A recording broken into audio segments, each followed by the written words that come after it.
SC ST OBC पे अन्याय कब रुकेगा? भाई होलकर जी की देखिए आप मूर्ति तोड़ दी गई और बाबा साहब का पोस्टर जला रहे हैं सर मध्य प्रदेश में, सरकार ध्यान नहीं दे रही। एक मिनट दीजिए सर, एक मिनट। लोकतंत्र की ताकत सवाल पूछने में है और संसद की गरिमा कमजोर की आवाज उठाने में। मैं सर श्री चंद्रशेखर जी। धन्यवाद सभापति जी। यूनियन बजट पे आपने मुझे मेरी बात रखने का मौका दिया। मैं सर्वप्रथम बहुजन समाज में जन्मे सभी संतों, गुरुओं, महान पुरुषों को नमन करता हूं। उनमें भी राष्ट्रपिता ज्योतिबा फूले, छत्रपति साहू जी महाराज, बाबा साहब अम्बेडकर, मान्यवर साहब श्री काशीराम, मान्यवर दीना भाना वाल्मीकि और मान्यवर महामना रामसु वर्मा जी को नमन करता हूं और अपने संसदीय क्षेत्र नगीना की जनता का आभार प्रकट करता हूं जिन्होंने मुझे चुनकर यहां भेजा है। सभापति जी, बजट केवल एक आर्थिक दस्तावेज नहीं होता बल्कि ये सरकार की सोच, संवेदनशीलता और सामाजिक प्रतिबद्धता का प्रतिबिंब होता है। बजट यह तय करता है कि देश का विकास समावेशी होगा या चुनिंदा और सत्ता में बैठे लोग सबको साथ लेकर चलना चाहते हैं, कुछ लोगों को पीछे छोड़ देना चाहते हैं। विपक्ष के नाते हमारा कर्तव्य है कि हम सत्ता सवाल पूछें और कमियों की ओर ध्यान दिलाएं और देश के उन वर्गों की आवाज बने जो इस सदन में अक्सर आंकड़ों में गुम हो जाते हैं। लेकिन माननीय अध्यक्ष महोदय, असली सवाल यही से शुरू होता है, क्या ये बजट देश के गरीब, पिछड़े, दलित, आदिवासी, ओबीसी, अल्पसंख्यक और वंचित वर्गों की वास्तविक जरूरतों को समझता है नहीं समझता है? मान्यवर, इस बजट में आर्थिक विकास की बातें अधिक हैं लेकिन सामाजिक न्याय की आत्मा कमजोर।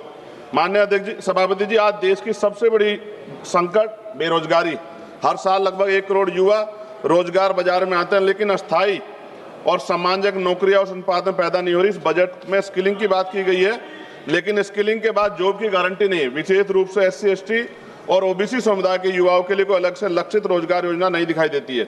देश की लगभग 45% आबादी जो कृषि पर निर्भर है, जिसमें SC ST OBC समुदाय की भागीदारी सबसे अधिक है, लेकिन कृषि और GDP में योगदान 15% से कम किसान की औसत आय अब भी सिर्फ MSP कोई गारंटी सरकार की तरफ से नहीं दी गई है।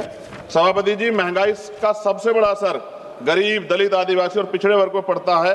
आर्थिक सर्वे के अनुसार शिक्षा व स्वास्थ्य की लागत पिछले 5 वर्षों में 30 से 40% तक बढ़ी है। खाद्य वस्तु कीमतें गरीब परिवारों की थाली को छोटा कर रही है लेकिन इस बजट में इन वर्गों के लिए कोई सीधी राहत नहीं दिखाई देती। सभापति जी, SC ST और OBC वर्ग के मुख्य रूप से सरकारी स्वास्थ्य ये वर्ग है, ये मुख्य रूप से सरकारी स्वास्थ्य व्यवस्था पर निर्भर है, लेकिन भारत आज भी स्वास्थ्य पर GDP का केवल 2% खर्च करता है और ग्रामीण और आदिवासी क्षेत्रों में डॉक्टरों की और अस्पतालों की भारी कमी है। इस बजट में सार्वजनिक स्वास्थ्य ढांचे को मजबूत करने के लिए कोई निर्णायक वित्तीय छलांग नहीं। सभापति जी, शिक्षा के माध्यम जिससे सामाजिक असमानता टूटती है, लेकिन इस बजट में शिक्षा पर खर्च GDP के लगभग 3% के आसपास और SC ST OBC के छात्रों की छात्रवृत्ति में देरी और अनिश्चितता बनी हुई है। शिक्षा गरीब परिवारों की पहुंच से बहुत दूर है। यह स्थिति समान अवसरों की अवधारणा को कमजोर करती है। सभापति जी, SC ST OBC के कल्याण के लिए सबसे बड़ी जिम्मेदारी राज्यों के पास होती है, लेकिन राज्यों के हिस्से की धनराशि सीमित है। केंद्र द्वारा योजनाओं का बोझ अधिक संघीय ढांचे को कमजोर, सामाजिक न्याय को मजबूत नहीं कर रहा है एट प्रेजेंट टाइम। विपक्ष केवल आलोचना के लिए नहीं। सभापति जी, हम समाधान प्रस्तुत करते हैं। हमारी मांग है SC ST OBC के लिए लक्षित रोजगार मिशन चलाया जाए, छात्रवृत्ति को समयबद्ध और कानूनी प्रावधान किया जाए, शिक्षा और स्वास्थ्य पर GDP का न्यूनतम 6% खर्च हो, आरक्षित वर्गों के लिए विशेष उद्यमिता और MSME पैकेज दिया जाए, आदिवासी और पिछड़े जिलों को विशेष सामाजिक आर्थिक विकास योजना चलाई जाए। माननीय सभापति जी, ये बजट आर्थिक विकास की तो बात करता है लेकिन सामाजिक संतुलन और न्याय की भावना कमजोर दिखाई देती है। विपक्ष के नाते हम कहना चाहते हैं कि हम विरोधी नहीं है लेकिन अब बहिष्करण और उपेक्षा के विरोधी हैं। जब तक SC ST OBC और वंचित और विकास की मुख्य धारा में बराबरी में शामिल हो तब तक विकसित भारत का सपना अधूरा है। सभापति जी, सरकार 100 स्मार्ट सिटी की बात कर रही थी लेकिन आज भी भारत में सफाई कर्मचारी, संविदा कर्मी गटर में उतरता है सर। और मैं सरकार से पूछना चाहता हूं, चांद पर पहुंच गए लेकिन अपने भाइयों की सुरक्षा और तकनीकी मशीनें उनको क्यों नहीं उपलब्ध करा पाए?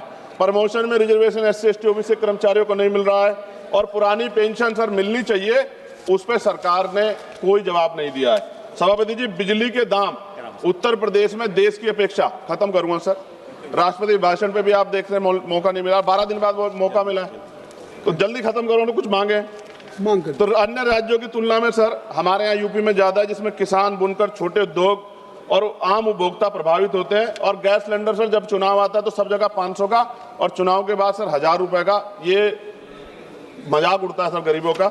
सभापति जी, ₹1 लीज पे पूंजीपतियों को जमीन दी जाती है। क्या ऐसी कोई योजना गरीबों के लिए भी आएगी, SC ST OBC माइनॉरिटी के लिए, कि उनको भी जमीन मिल जाए? साथ साथ सरकार दिवाली, धार्मिक, तमाम जो धार्मिक आयोजन है सर, उन पे बजट देती है, लेकिन SC ST OBC के जो महापुरुष हैं सर, जैसे बुद्ध पूर्णिमा कार्यक्रम होता है, रविदास जयंती जी का कार्यक्रम होता है, अम्बेडकर जयंती का, फूले जयंती का, पेरियार जयंती का, बिरसा मुंडा जयंती का, इन तमाम उस पर तो कोई बजट नहीं आता सर। और BT एक्ट सर, बोध गया सौंपा जाना चाहिए बौद्धों को सर, बहुत दिन से उनका आंदोलन चल रहा है, कल से आंदोलन हो रहा है सर। और अहिल्याबाई होलकर जी की देखिए आप मूर्ति तोड़ दी गई और बाबा साहब का पोस्टर जला रहे हैं सर मध्य प्रदेश में, सरकार ध्यान नहीं दे रही। आप अपनी मांग सर, हाँ मांग रख रहा हूँ सर। ऑलरेडी साथ एक और प्रधानमंत्री आवास योजना का दावा है और उत्तराखंड के नैनीताल में, हल्द्वानी में गरीब परिवारों को बेघर करने के लिए मकान तोड़े जा रहे हैं अब कृपया सर। समाप्त। पंजाब में जो बाढ़ आई थी सर, एक मिनट दीजिए सर, एक मिनट दीजिए। पंजाब में जो बाढ़ आई थी उनके लिए कोई विशेष योजना नहीं है, और जातिगत जनगणना में जब सर OBC का कॉलम नहीं जोड़ा सर। मेरे लोकसभा क्षेत्र नगीना में हस्त निर्मित पेंटिंग ब्रुश कुटीर उद्योग, यह उद्योग पूरी तरह से हाथ से चलता है, दशकों तक कर मुक्त रहा, करीब 50% स्थानीय आबादी आजीविका इसी पे निर्भर है। 18% टैक्स लगा रखा। मेरी मांग है धन्यवाद। उसको 5% किया जाए सर। 2-3 मांगे सर, इनको उठा दो काफी मांगे आपने कर दी सर। काफी मांगे कर दी। रेलवे कनेक्टिविटी का विस्तार सर हमारे नगीना लोकसभा क्षेत्र में किया जाए। राष्ट्रीय और राज्य मार्गों सर, ग्रामीण क्षेत्रों में सड़कों की हालत बड़ी खराब है। जिला अस्पताल सर, वहां IIT IIM और एयरपोर्ट बने, इसकी मांग हमने पिछली बार भी उठाई थी सर। अंत में लघु उद्योग सर, MSME का कोई प्रोजेक्ट जो है, ऐसा लगता है जैसे हम विपक्ष के लोग हैं तो हमारे लिए कोई योजना हमारे क्षेत्रों के लिए नहीं होगी सर। सबका साथ, और सबका कौशल विकास सर, युवाओं के लिए आधुनिक स्किल डेवलपमेंट सेंटर स्थापित किया जाए मेरे क्षेत्र में। लोकतंत्र की ताकत सवाल पूछने में है और संसद की गरिमा कमजोरी की आवाज उठाने में। मैं सर अंत में कहना चाहता हूं, SC ST OBC पे अन्याय कब रुकेगा? श्री कल्याण बनर्जी सर, हो गई। The Union Budget of 2000